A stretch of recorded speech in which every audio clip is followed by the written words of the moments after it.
Hello guys, আমি মনে আছি আপনাদের জন্য নতুন ব্লগ। তো আর দেরি কেন, আপনার ব্লগ দেখেন, কত সুন্দর জায়গা এবং প্রকৃতি, এটা আজকে উদাহরণ হিসেবে দেখাবো, আপনারা দেখেন। হ্যালো গাইস, আসসালামু আলাইকুম। আমি এমডি মন বরাবরই নিয়ে আসছি নতুন ব্লগ। আমরা আসছিলাম বৈরাটি গ্রামে বেড়াতে। তো বৈরাটি গ্রামে বেড়াতে আমরা প্রায় 7 দিনের মতো থাকছি। তো হঠাৎ করে মনে হলো যে আমাদের নিজের গ্রামে চলে যাই। তো আমরা এখন বানিয়াচং চলে যাবো।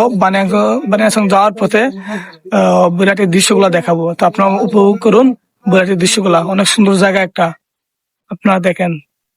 তো দেখেন কত সুন্দর জায়গা, কত সুন্দর ওয়েদার, আর কত সুন্দর প্রকৃতি। আমরা আছি বৈরাটি গ্রামে বেড়াতে, আর এখন বর্তমানে 22-এর সময়, চারিদিকে পানি, আর কত সুন্দর নৌকা।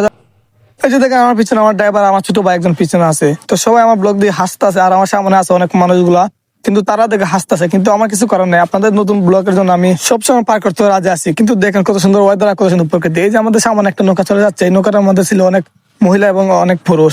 তো সবাই বক্স বাজায়, গান বাজায় চলে যাচ্ছে এই নৌকা দিয়া।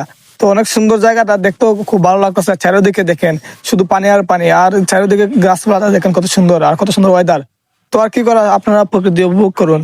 তো হঠাৎ করে চলে আসলো বৃষ্টি। আমার সামনে আছে অনেক মানুষ, পিছনে আছে অনেক মানুষ, তাদেরকে আমি দেখাতে পারতেছি না, কারণ আমার পিছনে আছে অনেক মহিলাকে দেখলে অনেক সমস্যা হবে ক্যামেরার মধ্যে। তো আপনারা দেখেন, বৃষ্টির মধ্যে আপনাদের জন্য ব্লগ বানাচ্ছি, আপনারা ব্লগটা দেখেন আর লাইক দিয়ে যাবেন। তো হঠাৎ করে চলে আসলাম আমরা একটা ব্রিজের সামনে। তো জানতে পারলাম যে এটাই আমাদের গন্তব্য, অতনা পর্যন্ত স্টেশন।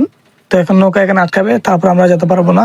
তো আমার ব্লগটা যদি আপনার কাছে ভালো লাগে, তাহলে একটা লাইক, কমেন্ট, শেয়ার করে যাবেন। আর